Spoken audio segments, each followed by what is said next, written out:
Well, good evening and welcome to CAF Warbird Tube. Tonight, we are going to celebrate the history of one of the most iconic aircraft of World War II, and that is the Corsair, and specifically CAF's FG-1D Corsair, housed at Airbase Georgia. We'll talk more about that airplane and the history of the Corsair, along with talking to one of the pilots, and we'll get more information about Airbase Georgia and all the wonderful things that they are up to in the Atlanta area. But first, if you are joining us for the first time, welcome to the show. Glad to have you with us, and we hope that you will be a return visitor, like many of our viewers tonight as well. You are returning. You already know the drill. We're glad to have you here, and if you enjoy what you see, please share it across your social media platforms. And we do want to ask you that if you have any questions during the presentation, just type those in the chat box, and we'll get to them either during the presentation or before we sign off tonight.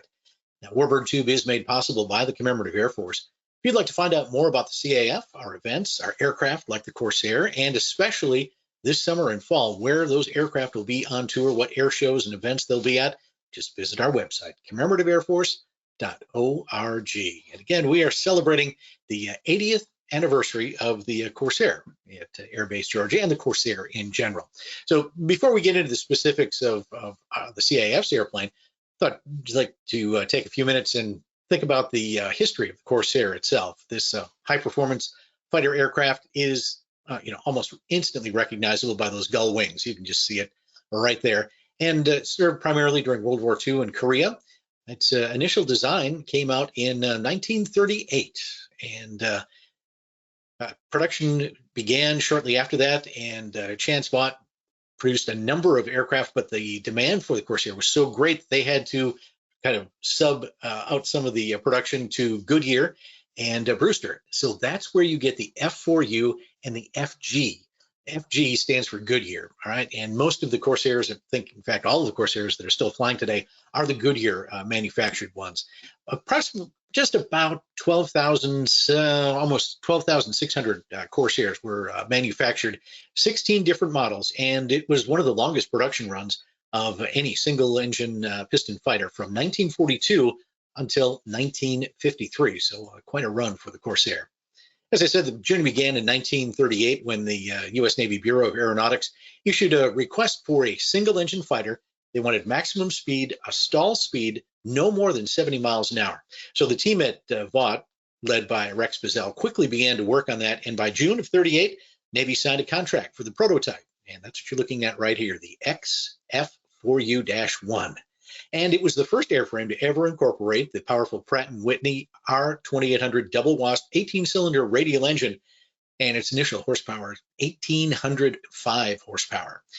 And of course, if you are a history buff at all, you know that it had a huge 13-foot Hamilton Standard hydromatic 3-blade propeller, one of the biggest ever used on a single-engine fighter. Of course, the key innovation was those gull wings, which shortened the required length of the landing gear struts and provided crucial ground clearance for that big old propeller out front. First flight of the XF4U, well, it was May 29th, 1940. Just a few months later, it made its debut, October 1st, becoming the first single-engine U.S. fighter to fly faster than 400 miles per hour, and in those test flights, average speed 405 miles per hour. Now, despite that speed, the Corsair faced some initial technical challenges. Early testing revealed that the elevator trim tabs, control surfaces, and several other areas of the aircraft were damaged at high speed, so they had to be reinforced and re-engineered. And it also had some difficulty in spin recovery, which can be deadly, especially in dogfights. Its armament was originally 4 machine guns. The Navy thought that wasn't really enough, so led to some production redesigns, and in November of 1940, 6 wing-mounted 50 caliber machine guns were added. Additionally, a larger 240-gallon fuel tank was moved ahead of the cockpit, which meant that the cockpit itself had to be moved back by 32 inches, and the fuselage lengthened. These modifications, along with the addition of armor plating and a bulletproof windscreen, increased the aircraft's weight, and the first production model of the F4U flew on June 21st, 1942. Now, when the U.S. was in World War II, Corsair's design was well underway, but it encountered some problems landing on aircraft carriers. The early F4Us had poor visibility forward because you were looking over that massive nose, and the cockpit was now farther back than it was before. Further complicating that, the struts, the oleo struts on the landing gear, they were not very responsive. So if you came in too hard, you bounced and probably missed a wire and had trouble landing on the carrier. So there were some initial problems with getting carrier rated, but eventually those things were redesigned, and the Corsair was designated for carrier operations. But in the meantime, the U.S. Marines and Navy shore-based squadrons became the primary users of the Corsair. From February of '43, F4Us operated from Guadalcanal and other Solomon Island bases. Despite difficult combat debut on February 14th, 1943, was not a good day, dubbed the St. Valentine's Day Massacre. The Marines did quickly learn to adapt to the Corsair. It was leveraging the superior performance of the Corsair over the Japanese fighters, and notable pilots like Ken Walsh, who achieved 21 kills, and Pappy Boyington, of course, of the Black Sheep Squadron, credited with 22 kills, demonstrated the effectiveness of the F4U. 97 Japanese aircraft were shot down by VMF 214, otherwise known as the Black Sheep. Now, the Corsair also excelled in several other areas, and of course that being that of a fighter bomber, providing close ground support for forces throughout the Pacific campaign.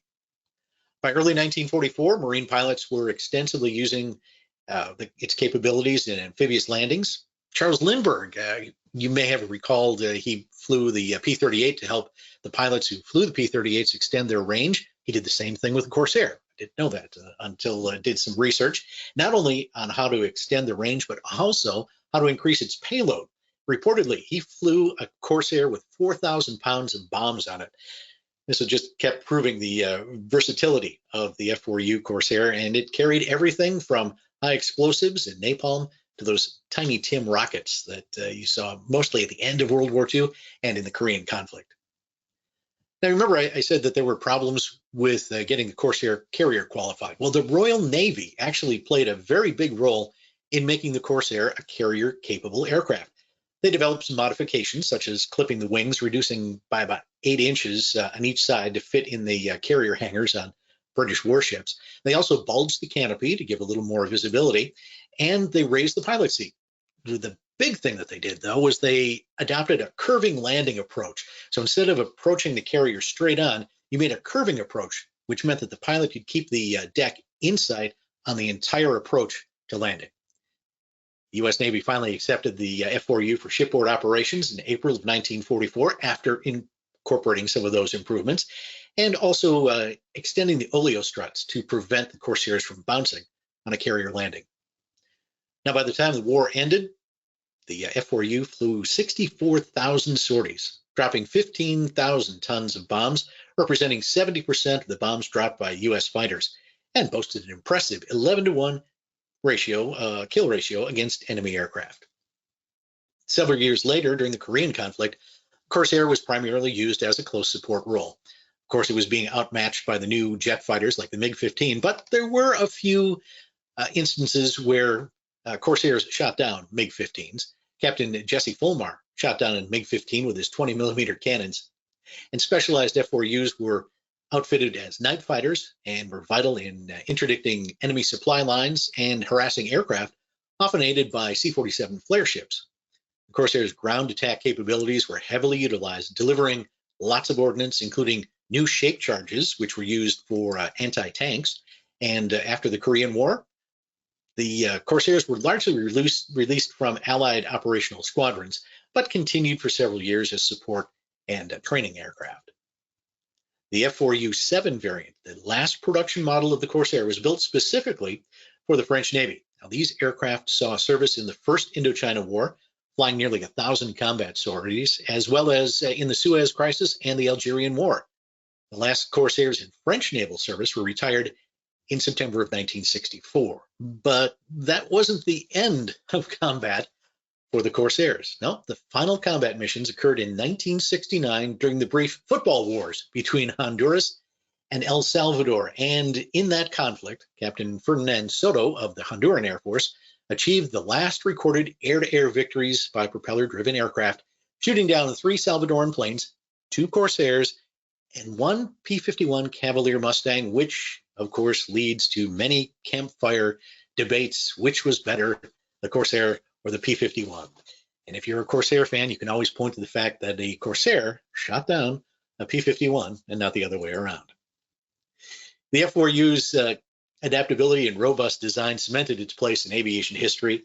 Nicknamed the sweetheart of the Marianas and the angel of Okinawa by infantrymen, the bent-wing bird, as aviators knew it, its legacy as a formidable fighter and attack aircraft endures until this day, and we can't wait to see the Airbase Georgia's Corsair up in the air. It'll be at Oshkosh and at many other shows throughout the summer and fall. And we're going to talk more specifically about the history of that very aircraft. And to do that, we are going to bring in our resident historian, Brad Pilgrim, to talk more about Airbase Georgia's Corsair. One of the great things about being a part of the CAF is meeting people like Brad Pilgrim, and he has a wealth of knowledge about the history of CAF, and he has quite a collection. And tonight we're going to share some pictures and a little surprise at the end when we start talking about the history of the Corsair. That is part of the CAF collection. So Brad, welcome to the show. Hey, Steve, it's good to be here. Yeah. So let's talk a little bit about the history of the Corsair. The Corsair now at Airbase Georgia looks a little different than it today than it does in this picture.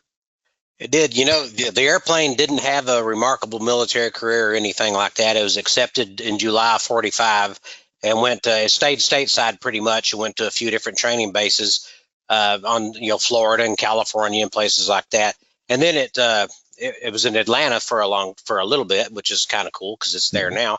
But it ended up in Litchfield Park in Arizona in 1955, I guess it was, and stayed there till about 1957. In 1961, Lloyd Nolan put an ad in Trade a Plane magazine saying that they were hunting for a Corsair for the collection, and hunting a few other airplanes too. But they got a letter from a guy named Jim Cullen, who was from a company called West Air, who had a Corsair that was for sale, which is still around today. But they wanted quite a bit of money for it. Even for the day, they wanted quite a bit of money. But he said there's another Corsair sitting down in Arizona that is a good airplane. It needs some work. So the CF went out to Buckeye, Arizona, and bought this airplane for about $1,600, I think it was, in April of 1961. And this is what it looked like when they picked it up. Lefty Gardner bought it and flew it back home to Mercedes. Okay, next slide. Do you know, before we move on, do you know how much work they had to do to get it ready to fly? No, it had flown before. A guy had flown it from Litchfield Park over to, so the accounts vary. Some people say it flew once over to Buckeye and then the guy towed it to his place. Others say it flew twice, but I think it had flown, but not a whole lot. So it needed some work to get it back home. And I know that people talked about Lefty's bravery in bringing this airplane home. They hadn't flown in all these years, but some of that was just some of the good-natured fun they had back then, so it may not have been as bad as. The guy that they bought it from was a guy, last name Underwood, and he was a CF member, and he had bought it from a guy named Ernest Huggins, and he had purchased it right out of Litchfield Park. And around 1975, I think it was, I found this letter from '75 where Ernest Huggins had written a letter to Lloyd Nolan saying, I used to own y'all's airplane, and was telling him something about the way the control stick was installed, something they needed to look at because they had to repair it or whatever. And at the end of on kind of the side of it's a very odd rambling letter, but on the side of the letter, he wrote, I wished, W-H-I-S-T, wished I had never bought it because it worked up a hardship on Mama. He didn't explain what that meant, but I thought that was funny. I found that the other night. I'm like, I've never heard that, but anyway, so the airplane wound up in Mercedes and painted red, white, and blue. And you can see in this picture here, this is the early cow pasture days of the CF. The Hellcat's not even in military colors yet. But you see the Corsair is painted already in the red, white, and blue. And so go ahead, go to the next slide. By 1965, the airplanes, these were the original fighters. The only one not in here is the P-39. It wasn't restored yet. And you can see the Corsairs over here on the right with the Thunderbolt, both of which are at Airbase Georgia today. That P-63 is not the same P-63 they have, but it's still neat to have two of them side by side that live together now. So, okay, next slide. And this is this was actually a set of aerial photos that were taken during a photo mission that had a lot of Super 8 film taken on it. And I've got some of that Super 8 film, but it's in pretty bad shape. But has some of the first 4 fighters. That's not White Lightning, the P-38 that we later had. That's not White Lightning. That's the first one we had. Next slide. And that has got the observer nose on it, which is very unusual. That is actually what's called a Mark Hurd aerial survey nose, and it wasn't a military surveying nose or bombardier nose. It was one for aerial surveying, and there was a couple of them that they pressurized the cockpit and the nose so that they could fly at high altitude, and they're very ugly when they're pressurized. It's a very ugly airplane with a pressurized cockpit. It was all civilian experimental stuff, but kind of a neat part of the airplane. But definitely. So this is in Harlingen when they first moved there. By 1965, there was 5 sponsors of the airplane from Lefty, who would have been the original sponsor, and they quickly parceled it out.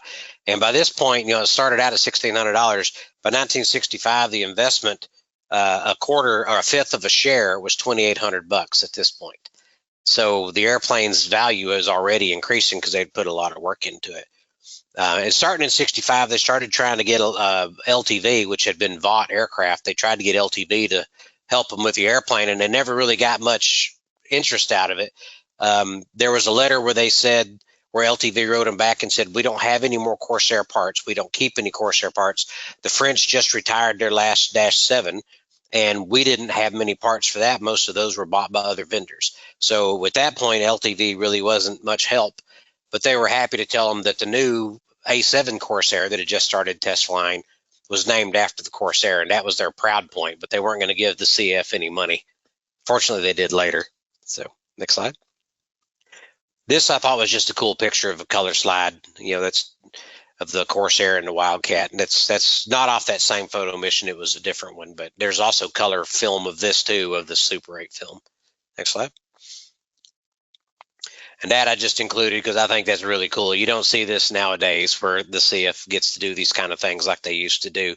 I'm pretty sure that's Harry Suzanne from Midland, who was flying the airplane then. Harry was a longtime Corsair pilot for the CF, and he did really good air show routine in it. And I'm pretty sure that's one of his slides, but I'm not certain. And that I know is Harry because he gave me that picture. So that doesn't look like Midland underneath there. I'm not sure exactly where that was taken. A little too green. And then in 1971, they decided to repaint the airplane into its first military colors. If you remember, Transfo 72 came up in June or July of 1972, and the CF wanted most of the airplanes in military colors. And so you can see there, $3,400 to repaint this, strip and repaint this entire airplane. I can tell you, having just recently had a Corsair painted for another museum, it's many times over that right now. By this time, it was Don McKinley and Walter Estridge. They were the 2 sponsors of the airplane. And if you go to the next slide, you'll see what they painted it into. This is what a lot of people remember the CF's Corsair being. And the thing is, it didn't actually fly in this scheme long, but the 883 was a throwback to Pappy Boyington. There was a set of publicity photos in World War II of Boyington sitting in a Corsair with the number 883. That was not actually his airplane, and as I understood it, he probably never flew that airplane. They just used it because it was there on the flight line for photography. But because his name was his picture was by the art, then it just became Boyington's airplane. So that's the reason these pictures were chose. And it went to Transfo 72. This is where this is right here. This is sitting there. And you see the sponsor logo on the front end where they got help to get the airplane up there with the fuel and everything like that. Okay, and the next slide is where things changed for this airplane. In July 6th of 1974, Don McGinley ran out of gas in Olathe, Kansas. Olathe Naval Air Station during World War II had been a Navy training base, and the farmer who got to the airplane first had apparently had Corsairs crash in his field before, because he got up and he stood there in his overalls. They said he just scratched his head and said, I never thought I'd see another one of these in my field. So I don't know how many had crashed there, but this was in 1971 and 1974. And from there, the fortunes of the plane kind of went down. It spent the next several years being restored, most of it up there in Fort Worth. And it was kind of the early days of the DFW wing. A lot of those guys that formed the DFW wing were the ones working on the airplane. And if you go to the next slide, it took until 1979, I guess, when LTV, which is Vought, a man named John Conrad, who is the director of flight operations and their chief test pilot, the test pilot on the F8 Crusader, him and Paul Thayer and a couple of others got LTV to sponsor the airplane, and they took it over to Grand Prairie and they got it going and everything like that. And in 1980 is when it actually got approved by the CF, but the work was already underway. And they put it in these markings here, which are off the USS Essex, and they're just generic markings. The number didn't mean anything. It wasn't a specific airplane, just a generic one. And it flew again in March of 1981. And that was one of the very original photos. I remember this picture made it into an 8x10 picture that LTV sent out. If you wrote a letter and say, hey, I saw y'all's Corsair, Paul Thayer and John Conrad would autograph this picture and would send it to you in better focus than this one. But I've still got that picture somewhere that they autographed when I was a kid. 1981, one of the interesting things that happened that John Conrad was flying the airplane. They had just put a new engine on because they had an engine failure right after they got it going. They put a new engine on it. They had a leaking prop. They pulled the prop off, fixed the seal, put it back on. The test flight consisted of going to Breckenridge to the air show. This is in May of 81. And he was going to do his air show routine for the FAA to approve him to do air shows. He did, and the CF does not do things this way anymore, and hopefully no one else does, but I just thought it was interesting to show you how far the Warbird world has gone. He did his test flight over to the air show, landed, turned around, took off, but he had said when he left Fort Worth or Grand Prairie that he was having trouble controlling the propeller. He couldn't get full power out of the airplane. So when he took off out of Breckenridge, which is a shorter runway, he barely made it off the runway, but then he proceeded to do a dirty roll with the gear and the flaps down, which was part of his routine. And he went down at the dip at the end of the runway there and hit a mesquite tree and dented the left leading edge of the airplane, dented the underside of the wing and all that. He went up, did a controllability check, circled around, did his entire routine for the FAA, and then landed and said nothing about it. And the FAA never noticed it because they didn't see him hit the tree. But I've got the letter that he wrote to the Flight Evaluation Board saying, yes, this is what I learned. I shouldn't have done this.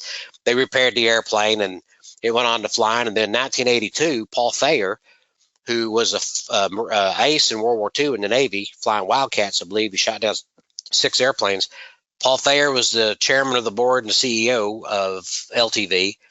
And he was doing a test flight on the airplane and lost the engine and belly landed it out in the pasture and got out, walked away. What happened was the oil cooler, a fitting broke off the oil cooler and the hose slipped off and it just pumped all the oil out.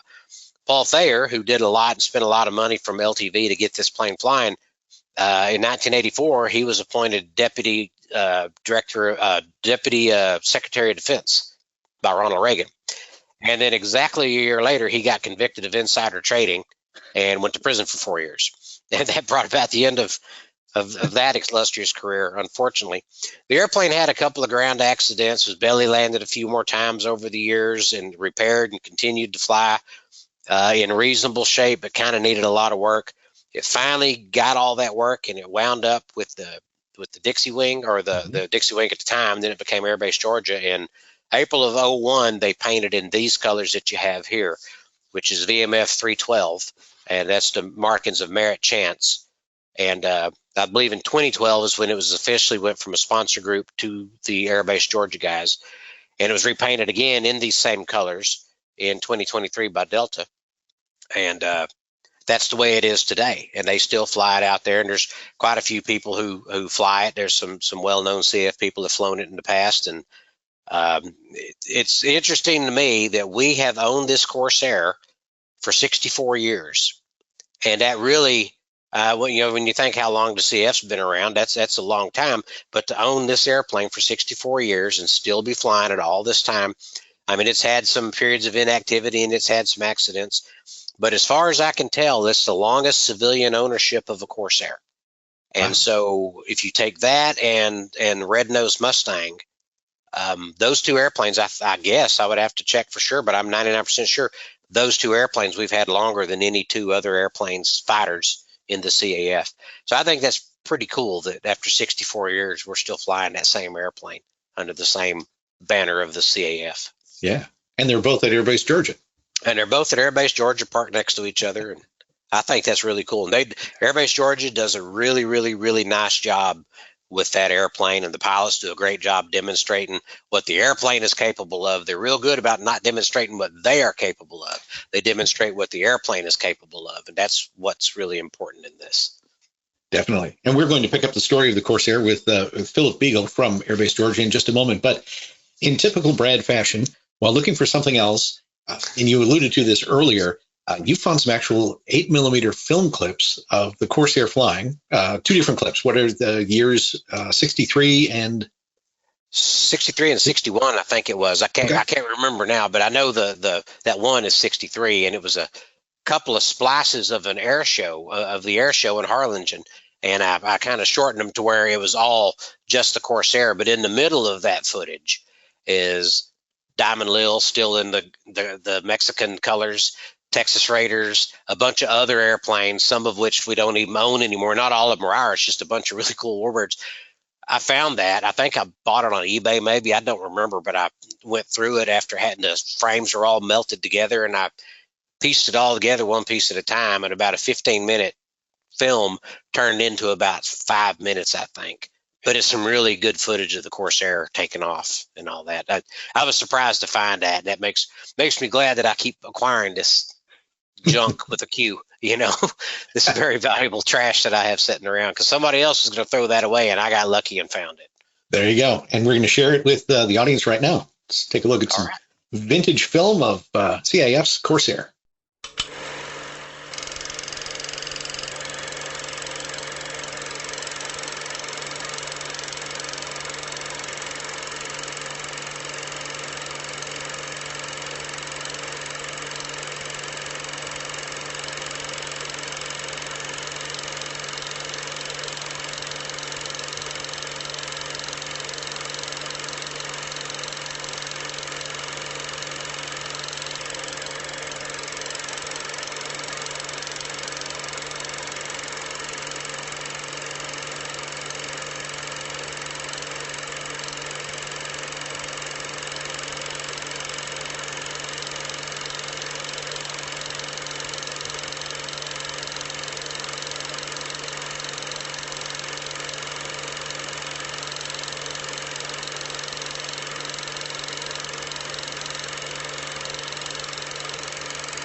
Philip, glad to see you again. How are things in the Atlanta area tonight? We are having fun as always. I tell you what, looking at that old footage is amazing. Brad mentioned that the red, white, blue paint job, and that Delta painted it recently, which is all accurate. What he didn't tell you was when Delta stripped it, the red, white, and blue paint job was still on parts of the airplane. Really? We stripped over like approximately 12 layers of paint off the airplane. Amazing. And during Brad's clip, we've got a comment in the chat section. It said, "My dad is Harry Suzanne." And the Corsair has been my favorite warbird because of my dad. So glad to see the photo of him flying. I've never seen that particular photo before. Carrie, Suzanne, glad to have you on the show. And I'm sure if we can put you and Brad together, he can probably get you a copy of that picture as well. But just shows you how fun the CAF family is. Mm-hmm. So at Airbase Georgia, something that Brad mentioned that just kind of struck me as I knew we were going to be talking is, what does it feel like? Is there a certain sort of extra responsibility that you feel at Airbase Georgia, considering you have the Corsair and Red Nose, like two of the longest serving aircraft in the CAF fleet? Really, I think that any CAF unit out there will feel the same honor and pride taking care of the newest airplane to the very first airplane out there. So, I don't want to put a feather in a cap, but yes, 100%, because we love the Mustang, we love the Corsair, P-63, the SBD, and now the P-47. We have a great stable of aircraft, but it does mean something when you get to open the doors and you walk in and you show people, this is a Mustang that started the Corsair or started the CAF. and this Corsair is sitting there right next to it. That picture Brad showed that had all the airplanes in the U and the P-38, we have that hanging in our hallway. And I always show people, I go, look, this little part right here, you're about to go see in the hangar. It's a real honor and a privilege to be able to spend time with these airplanes. Well, good. You had some time to sit down with one of the pilots of the Corsair. Tell us a little bit and set up this interview that we have coming up. Well, we're real lucky at Airbase Georgia to have highly qualified pilots, from Tom Richards to John Perini to Mother, who flies with Legacy, and to Mark Todd. Mark Todd flies airplanes all over the country. When I say airplanes, P-47s, Wildcats, Mustangs, Sky Raiders, Corsairs, of course. And so in this particular interview, we focused on Mark Todd and some of the differences between the Mustang and the Corsair, because when I sit there and I watch Red Nose crank up and start moving, and then I watch the Corsair crank up and start moving, I'm always kind of curious to see how they interact. And that's one thing that Mark has in-depth experience on. All right, let's check it out. Mark Todd, the pilot of the Corsair from Airbase Georgia. Hey, Mark, thank you so much for spending our time with us tonight. What I really want to do is jump in straight to what's the Corsair like? You get to fly the Mustang and you get to fly the Corsair. So as the airplanes are sitting there on the ramp and they're sitting there gleaming in the sun, and you're getting ready to go fly an acro routine in an air show, you're walking up to the Corsair, you're walking up to your Mustang. What are you thinking? What's going through your head? I think probably what everybody else is thinking, if they're doing it, how lucky they're to get to do it in the first place. Just to see they're one of those machines, they're so iconic and so much history and so much performance that, it's no matter which one it is, it makes the hair on the back of your neck stand up with excitement, and just the thought of what you're going to get to do with that plane and what it was, built to do, and how we get to enjoy it now and demonstrate it is just a little bit of what the plane was actually, both planes were designed to do. And so now we get the opportunity to show it in a more obviously peaceful time, put it through its courses and demonstrate the high performance aircraft they are. The Mustang, it's the looks, both of them have very iconic looks, very unique. Mustang is slick, looks like it's going 400 miles an hour just sitting on the ramp. The Corsair with the giant prop, the gull wing, it's very identifiable itself. So they both stand out. They're probably, you don't have to be much of an airplane person, just halfway be an airplane nut, you can know what you're looking at. Most everybody knows what a Mustang and a Corsair is these days. And so absolutely. But in the Corsair, it's a very commanding aircraft is how I'd probably say it when you walk up to it. It's got that big stout gear, that big propeller, sits up high and proud. And so it looks a lot bigger compared to the Mustang. Just sitting so on let the me ground, ask a question. When you're getting on those two airplanes, I've been on the Corsair and I've been on the Mustang. The Corsair is unbelievably difficult to get on. For a lot of people out there listening, Mark, why don't you walk through us how you get on the Mustang versus how you get on the Corsair? Well, the Mustang's definitely more elegant. It's a lot lower to the ground. Just total different aircraft. It's you step on the tire, climb up on the wing, and cockpit is below your waist level, so it's easy to throw your leg in there and jump into it. It's almost like jumping into like a Corvette or something. The Corsair, with its real high nose attitude, and the gull wing, I'd say the gull wing is what really makes it a challenge or difficult to get in, because you're kind of going uphill in more ways than one. You're fighting the angle, the deck angle, the aircraft sitting on the ground, and then you're also fighting this angle of the wing where it gull wings up into the fuselage. And so you've got multiple steps getting into, there's different techniques. Everybody's, there's probably 2 or 3 common ways to get in and out of it.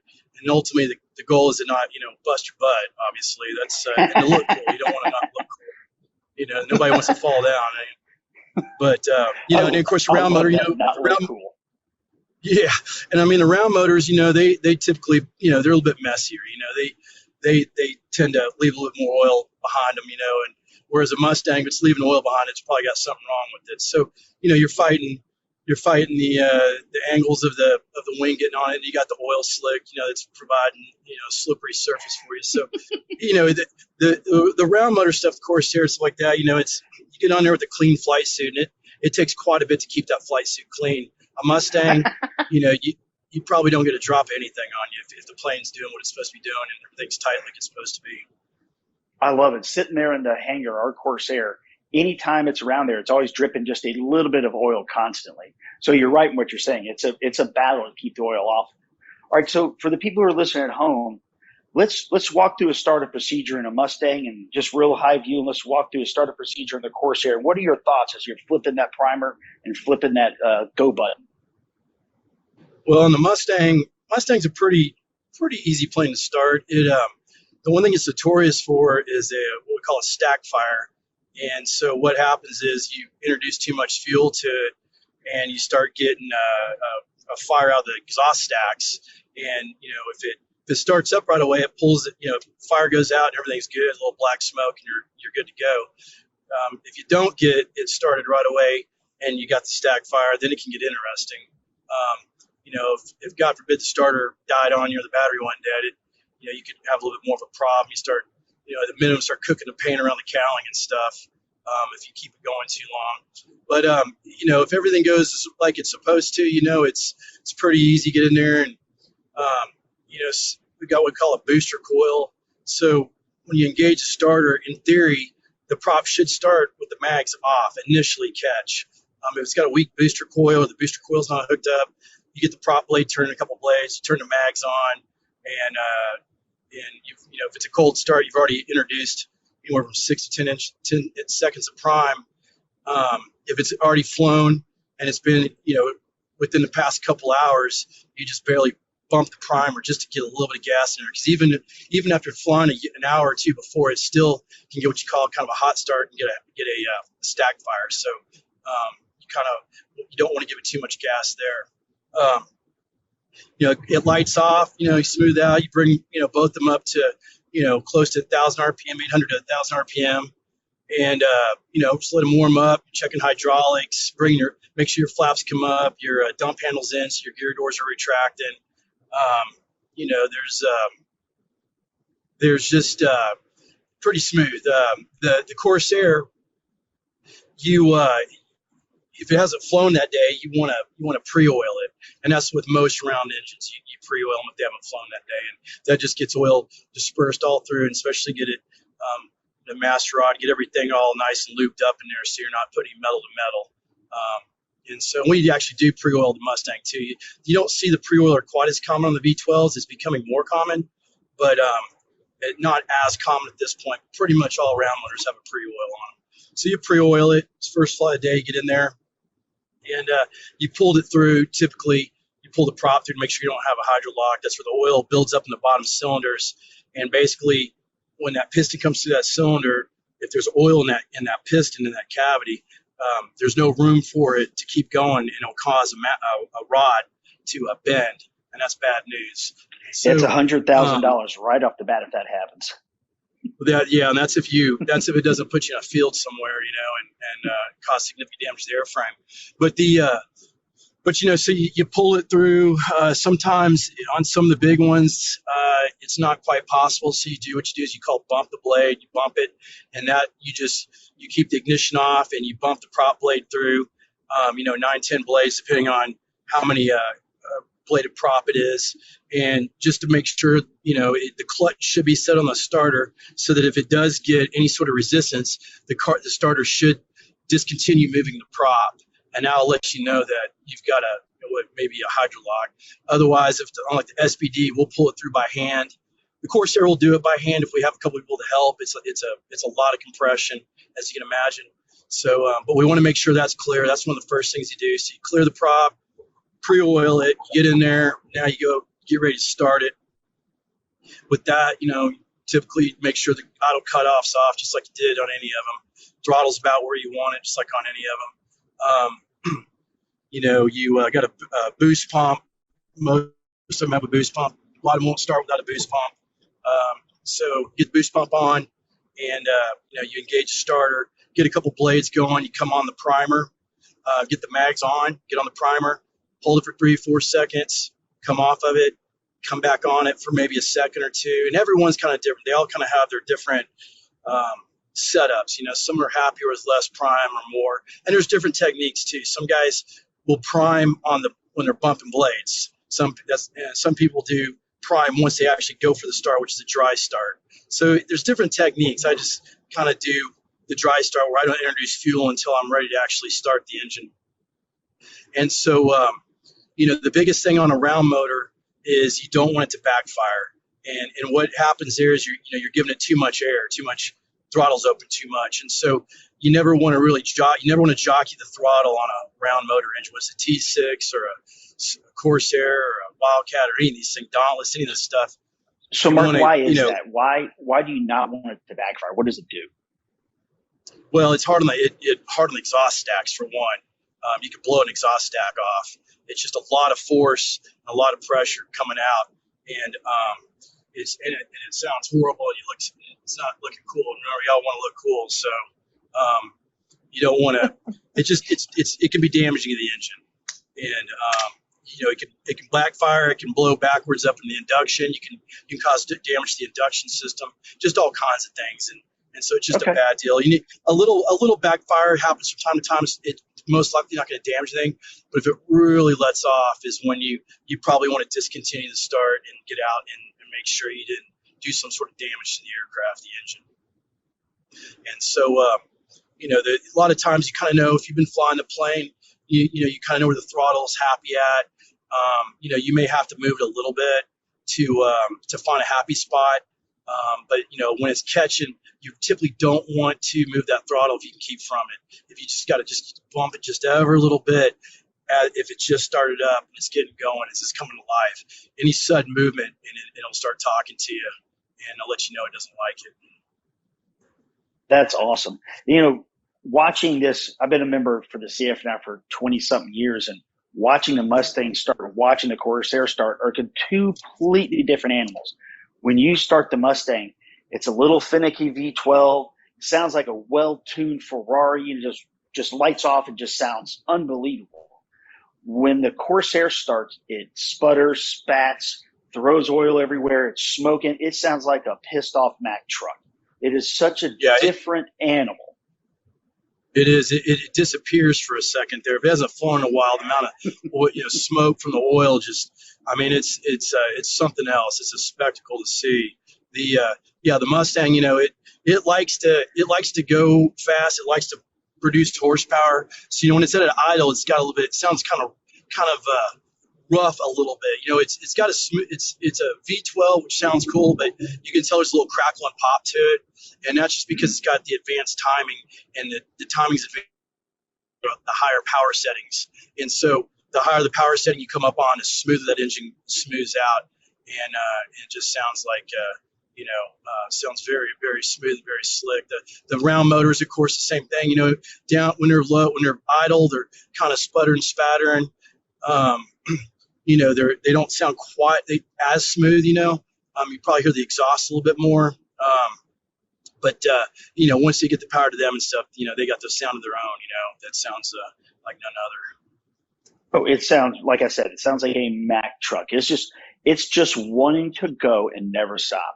All right, so you got the airplane started, you've warmed up, you've taxied out to the end of the runway, you're waiting for the famous words from the air boss. Corsair, the runway's yours, the box is yours, your right hand's on the stick, your left hand's on the throttle, feet are firmly on the rudder pedals. What's going through your head at that point when you hear the air boss go, "Let's go, Mark, let's go make some noise"? Well, if you're in the Corsair, the first thing make sure the tail wheel's locked.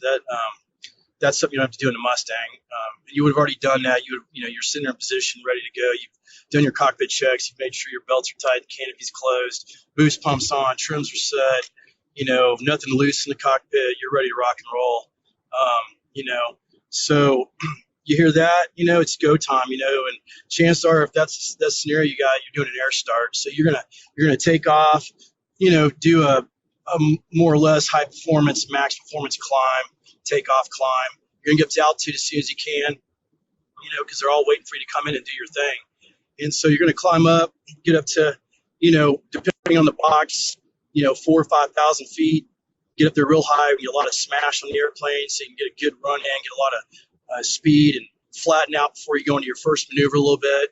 And so Mustang climb up, get up there 4,000 feet. Maybe you're behind the crowd. You take a good look over the box one last time, make sure everything's good. Got your shoulder harnesses tight and squeeze good. Props where you want it. Set the power where you want it. All right, it's go time. You roll in. You're coming down the pipe, getting a lineup. You get a little bit of a lineup. For my initial maneuver is always a loop. I do pretty basic maneuvers, but loop's always my first maneuver. And so I'll come down the line. You kind of get set up. Get a feel for it. If you might be a little cocked, a little yaw for the crosswind. Because you got to correct for that. You don't want to get blown out of the box and get out of the unprotected area. So coming down, typically looking for 300 plus miles an hour, and you can do it slower, but it's hauling. I usually look about 300. Maybe a little bit more. Just depends on the box. If the box is smaller, you may not have the ability to go as fast, meaning you keep it tighter in. If you've got a large crowd, and you really want to demonstrate, you might go bigger numbers, so you got a bigger loop, so it takes up a bigger area so more people can see. You just kind of plan what you got with what you got. So, but we'll say 300, pretty standard. You come in, go right into the G, coming in about 4.5 Gs, tracking up on the up line.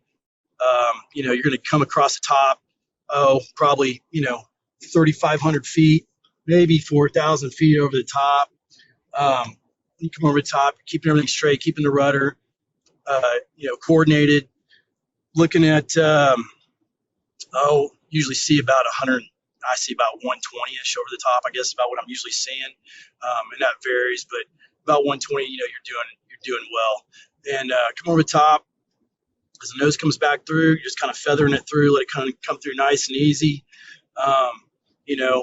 Get on that down line, let your speed build up before you start putting your G back on it. And, the whole thing is to try to come back down on the show line about the same altitude you started. My card's at 500 feet, so I need to stay at 500 feet or above. So enter at 5, try to feather it out to where when you come out the bottom of it, kind of walk it down to 500 so it looks nice and symmetrical as you can. And it's a rush. From there, like most maneuvers, I come off, reposition for the next maneuver. So you level off for a second, pop off, make your turn depending on where the crowd's at, climb for altitude, get your altitude so you can trade your altitude for airspeed, so you can, wing it back over, come back in and trade that altitude for airspeed, get your speed back up for your next maneuver, whether that is, whether it's a barrel or a Cuban or a half Cuban, and go from there. Go have some more fun. So one thing I heard you say, in the Mustang, you said the canopy's closed. But when I watch you take off in the Corsair, the canopy's always open. So why do y'all do that? Well, most planes you take off the canopy open, a lot of them. I mean, these tail draggers, God forbid you have a rejected takeoff or the engine fails on you shortly after takeoff, and you go off the end and it flips upside down. Obviously it's a lot easier to crawl out of the airplane if that canopy's open than if it's shut. And so, the Mustang, every once in a while you see somebody flying with the canopy open on takeoff. It's just, you get so much heat and exhaust coming in. It's so loud. It's just right in front of you. Right there in front of you. It's just not, I don't know. It doesn't happen as much. I mean, you see guys do it every once in a while, but it's not really a common thing. The canopy on the Mustang is pretty easy to get rid of if you have to. You got the release handle. They all have release handles, and fortunately, I've never had to find out how well they work or don't work. But the Mustang, from what I understand, is one of the easier ones to get off the airplane if you have to. So, maybe that's part of it. If you're going to end up somewhere you don't want to be, the handle's right there. You can pull it and yank it and at least get it off the track so you could, finagle your way out. But either way, if you get upside down with a canopy shut, it could get ugly. It's not good for you. So now you've talked about the Mustang doing a loop and your entry speeds and where you expect to be over the top. Walk us through the Corsair. Same thing. Left hand's on the throttle, right hand's on the stick. Both feet are on the rudder pedals. You're ready to go, and that Airbus calls you. Mark, it's yours. Let's go. What are your thought process getting that Corsair rolling down the runway and keeping it straight? I mean, 2,200 horsepower is a ton of horsepower out there slinging that prop. Yeah, it is. I mean, they both, they both have their tendencies from all the horsepower and the torque and all that. That's everybody knows about that. It's heard the horror stories about it. To be honest with you, it is a lot of power and you can feel it. But the key to it, the magic to it is not getting the tail up too soon. The thing that gets people is getting the tail up too fast and losing that directional control with the tail wheel. That tail wheel is like a rudder in the water. You got more directional control, more control of it. As that prop's fighting you and trying to turn you, that tail wheel's helping to keep your footing. So, guys have different techniques. Some guys get the tail up as soon as they can, or somewhat quick, and they fly down the runway a long way with the tail up, and they come off the ground. I tend to fly the plane off the ground in more of a three-point attitude. The tail comes up just ever so slightly right before the plane's ready to fly, and everybody's got a different technique. But it's one of those things. You can cheat it. You can use right aileron because it's trying to turn left on you. Use a little right aileron. Obviously, be ready with the right rudder. Hopefully you set your trim right. That does a lot right there. Just have your trim set correctly. That can bite you. It gets your attention if the rudder trim's not put in correctly. But it becomes kind of intuitive. The more you fly them, or the more recently you've flown one, it's not as big a deal. It's like getting in your car. It's just it's coming, and your brain just automatically tells your leg to, hey, go put some boot in it, and keep this thing straight.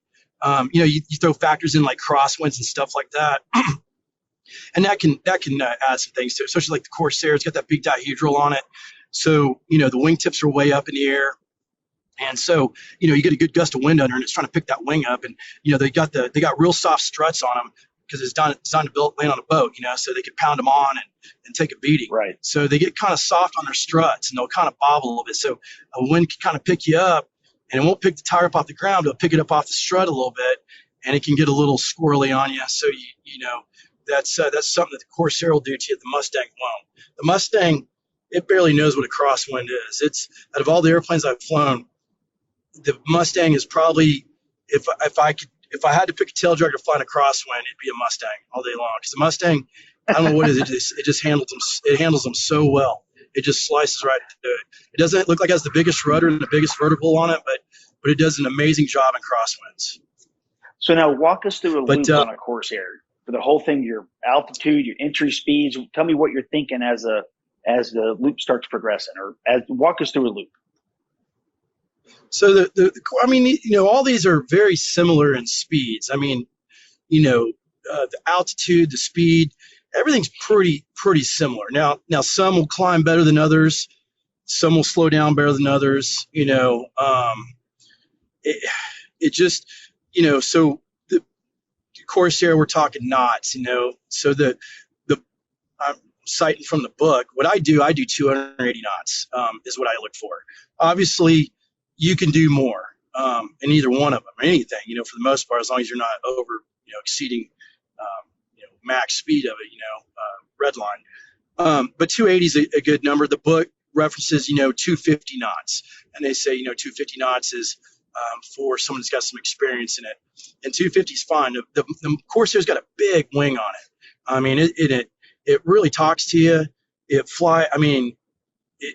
It feels like a small airplane. It's amazing how balanced the ailerons are on it.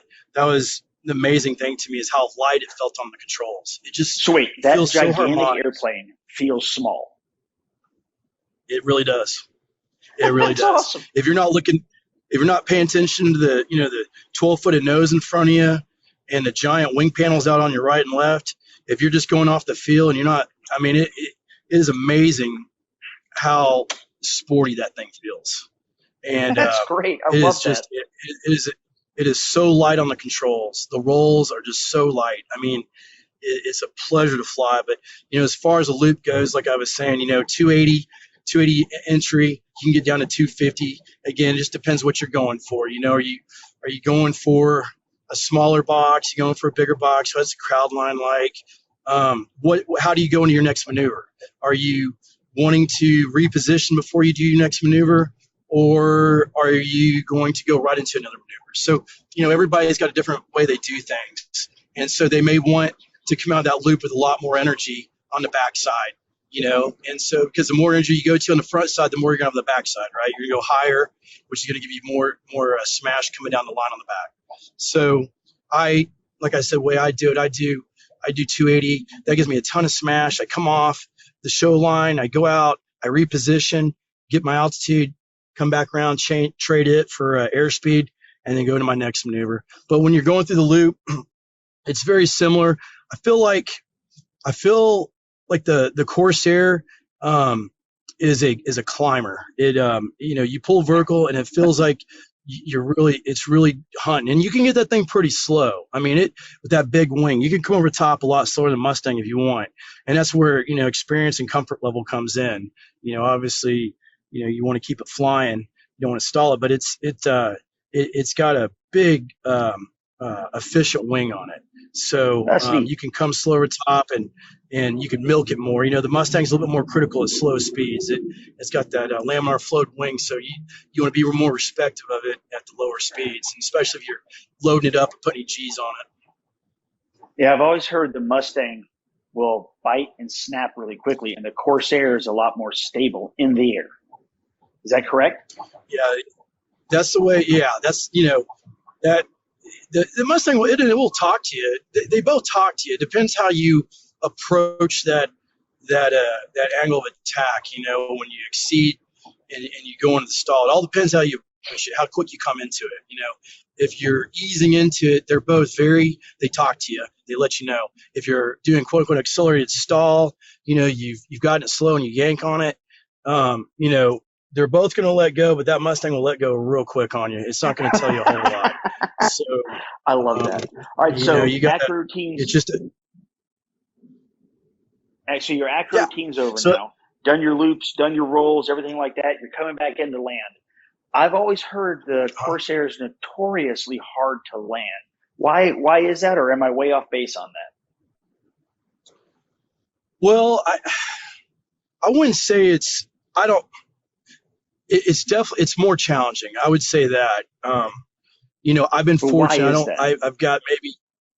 Well, I mean, it was designed to land on a boat, so you're always into the wind. Now the Marines did operate. I get that they did use them on land base and all that, but its primary design and what they utilized, mainly used them for was landing on a boat. Boat's always into the wind. You're catching a cable. All you got to do is hit a point on the boat, and grab that cable, and it's over with. You're not dealing with much crosswind other than just make sure it's lined up on funnel for the flat top. So, you go operate the aircraft now on a hard surface on a runway on land, and you don't have the luxury of always having the wind, down the pipe. You may have a crosswind, which it seems like more times than not. So, it's a little bit more of a challenge in the crosswind. Like I was saying, kind of going back to that big dihedral. The wings are really up on the wingtip, so you get a good gust of wind under it. It's already kind of picked up as it is. Now it's really picking it up, and you got the spongy struts that can work against you. You got a lot of flaps on that thing, and what I was taught when I first started flying it was, you land with typically 30, 40, or 50, and a lot of guys said, hey, when you first learn, go fly with 30. Maybe 40, but don't do 50 till you're comfortable with it.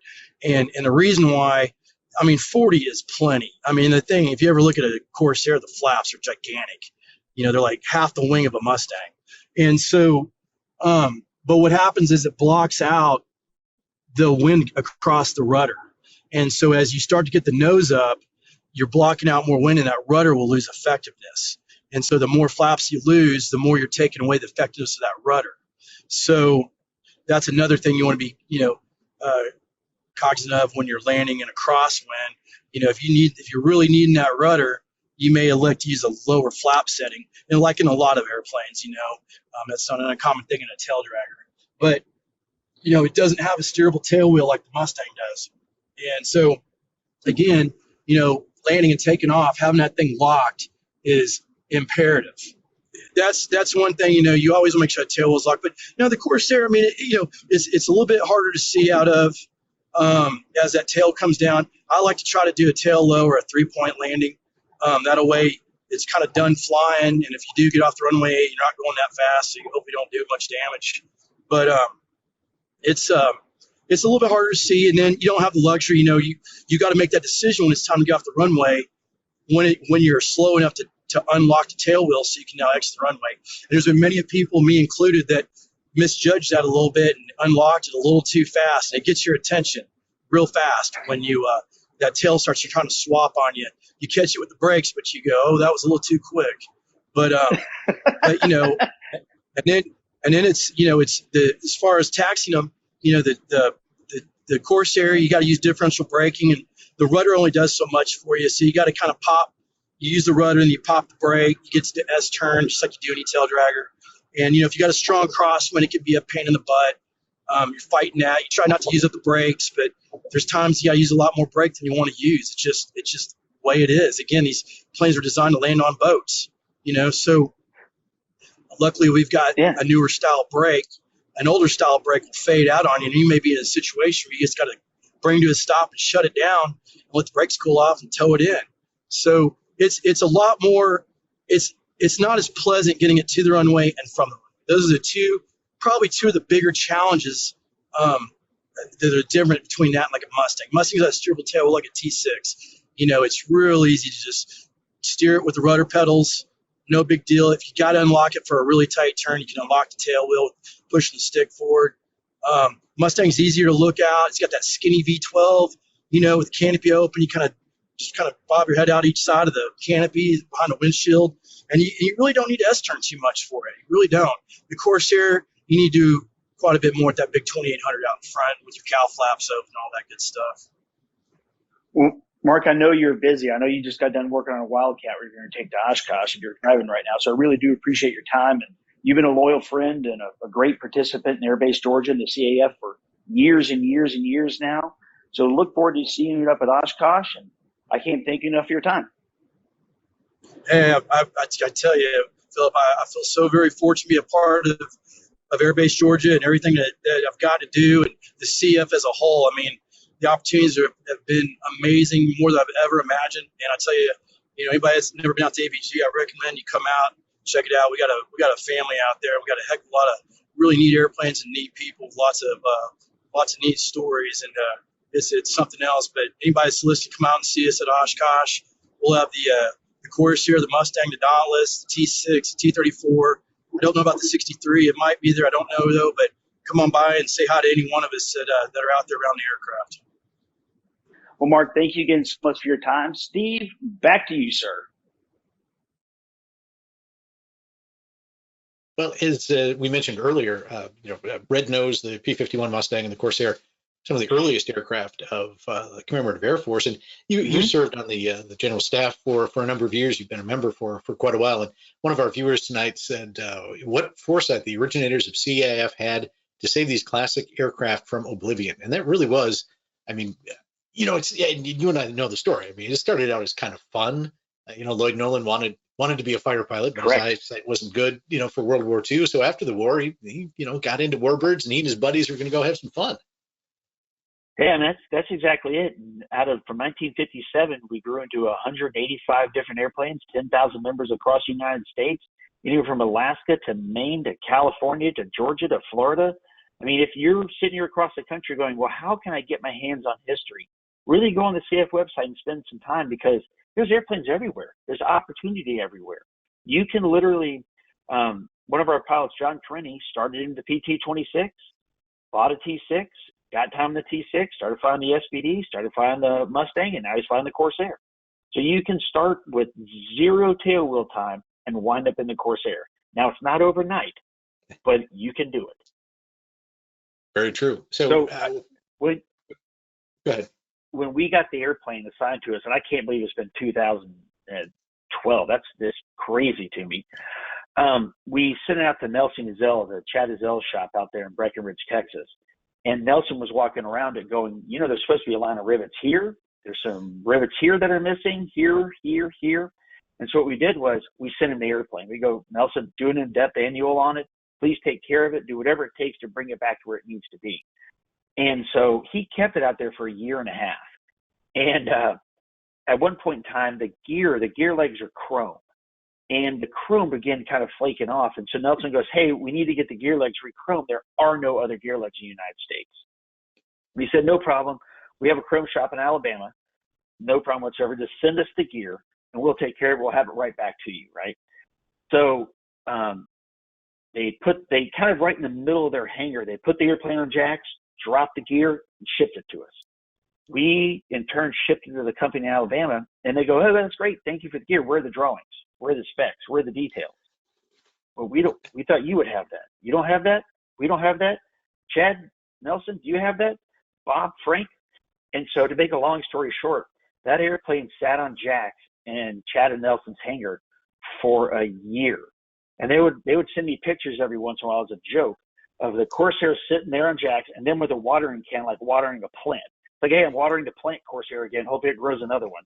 And this went on for a year. And eventually we found everything and got everything exactly right and shipped everything back out there to them.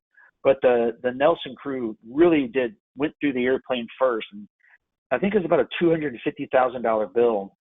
And that was, like I said, 2013, 14. And that was the first, I guess, going through the airplane that we did. And since then, Tom Richard and Julie did a firewall forward restoration, and Julie took apart every single clamp, spring, everything on the cow flaps, which has like 48,000 pieces around in a circle. And she would meticulously clean everything, and then Tom, like I said, did a firewall forward on it. So the airplane's doing very, very well. We're very proud and very lucky to have it.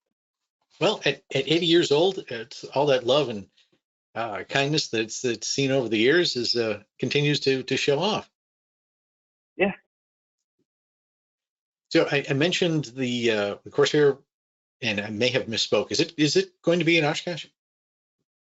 It is, ironically, when I was talking to Mark earlier today about it, he is coming out here tomorrow to pick it up and take it up to Oshkosh. So it'll be at Oshkosh in less than 24 hours from right now. Good.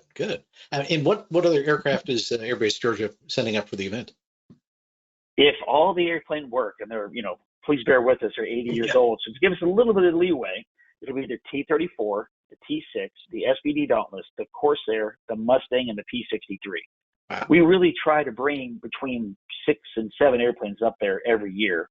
Not only does it help support the CAF, but it helps support us. We sell rides in the Mustang, the SBD, the T6, and the T-34 up there. And if anybody's up there, stop by our tent. We'll talk to you about rides, or go to airbasegeorgia.org. That's airbasegeorgia.org. And you can purchase rides, look at rides, or just come spend time with us and hang underneath the wing of the Corsair. Last year, 2 of my friends were walking around the Corsair, and it started raining, and they ran underneath the wing, right? And I was sitting there in their tent. They were sitting there, and it was just pouring rain all around them. They were just kind of watching it rain. And so I snapped a picture, and I texted it to them. I go, the most expensive umbrella to Oshkosh. Pretty much. Speaking of expenses, you mentioned that Delta had supported the recent repaint of the airplane. Absolutely. Estimate of, because it was donated, it may not be there, but an estimate of what that would have cost. What I'm trying to do is compare that to what Brad had in his segment. The very first time it was painted was, $3,400. $3,447 or something like that. Yep. To do a really good paint job on a Corsair, and ours is going to be a little more difficult because it had 12 layers of paint on it. Mm-hmm. We had the paint donated, the paint stripper donated, of course, Delta donated their time and energy and effort. We're extremely lucky to have a great relationship with Delta.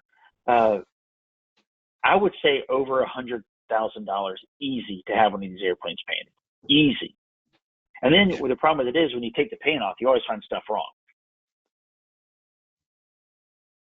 Yeah, but it's funny when you walk on our hangar. If you picture a box, when you open the doors, the Corsair is always sitting on the very far side of the hangar. So you look over a Mustang, an SBD, a P-63, and of course you see the 2 wings of the Corsair. And as people walk up from this side, they get to see them, every single one of them just bead right on the wings of the Corsair, and then just kind of hunt their way through the hangar and go off playing with the Corsair because it's huge, massive. yeah, we'd love anytime somebody wants to come and see it, please come down and come and see it. So have you done anything special for the 80th birthday of the airplane? Well, not yet, but who knows what we're going to do. The CAF is always finding special ways to make the airplane's history last and their people last. I always tell everybody that people are attracted to the CAF because of the airplanes. Who doesn't love watching a Corsair start up, a Mustang or a B-29 or a Bearcat? But then you start meeting the people, and that's when you really start getting involved, because it's always a lot of fun. But when you have a great core group of people that love and have similar ideas as you, it just becomes a gigantic party that never ends. There you go. I'm picturing a very large cake with a Corsair on it and 80 candles. And 80 and a fire candles bottle like sitting that. next to it. Boy, you aren't kidding about that one. Yeah, That's whenever we're very particular about the fire bottles, and they have to be a certain. I'm not a great guy for this, but they have all a certain sort of halon in them, and are aircraft approved, and we put up stanchions, and we have marshalling classes and safety classes and fire classes, and it's an honor and a privilege to keep these going, but it's work, lots and lots of work. Yes, it is. And you're always looking for more volunteers and people who are interested in supporting any of the aircraft or Airbase Georgia in general. Really, the CAF is, if you think about it, with 10,000 volunteers across the United States, we're a multi-$100-million business. Mm-hmm. So if you're interested in finances and you're like, the airplanes are kind of cool, but I'm really interested in finances, the CF needs finance people everywhere. If you love marketing and you're like, I have a better idea how to market your airplanes, please come down and tell us. We would love to hear any ideas, thoughts. If you know a better way to sweep a floor, by all means, come down and show us. We love that idea. We encourage people who love airplanes and want to be part of an organization that has great camaraderie, great people, and fairly cool airplanes. Yes. And if once again, what's the website address for Airbase Georgia? It is airbasegeorgia.org. All right. Philip, thanks for spending some time with us this evening, for doing the interview with Mark, and make sure you take care of that Corsair. It's my pleasure. We'll do it. Y'all have a great day. All right. And thank you for joining us tonight as we celebrate the 80th birthday of Airbase Georgia's Corsair. If you like the show, please share it across your social media channels. We appreciate that. And any comments you might have about this show or other shows or something you'd like us to cover in the future, just drop us an email at media@cafhq.org. Until next time, I'm Steve Buss for the Commemorative Air Force. Have a great night.